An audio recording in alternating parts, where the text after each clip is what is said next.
খাওয়াটা খুব মজা হয়েছে। পেটটা ভরে খাইছি ঠিকই, কিন্তু এখন একটু শীত শীত লাগতেছে। রোদে একটু বৈশা গাটা হেলান দিয়া বাহিরের প্রকৃতি দেখবো। তোরা আবার কে ডাকে? ডাকাডাকি আর ভাল লাগে না। এত ডাকাডাকি সারাক্ষণ, একটু আরাম করে বসছি রোদে। আরে কিসের জানি গন্ধ আসতেছে।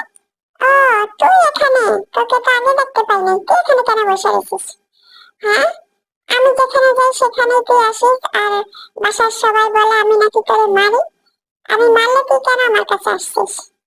দাঁড়া, তোরে এখনই আমি মজা দেখাম। ওই ওই কত খারাপ, ওই কত খারাপ। ওরা একদম কিছু বলবি না মিঠু।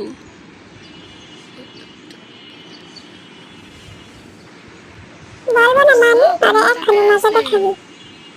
দাঁড়াও, আচ্ছা, তুই এখান থেকে শো, তারপরে মজাটা তোরে দেখাইতেছি। তুই কেন এখানে আসছিস? আয় তো দেখি তুই কি করবি আমারে। দেখা তোর আজকে মজা দেখাবো আমি। তুই অনেক বার বারছস মিঠু, তোর আমি কিছু বলি না দেখা, তোর আজকে ছাড়বো না। কি বললি তুই? আমার এই মজা দেখাবি? দেখ এবার তোরে আমি মজা দেখাই না।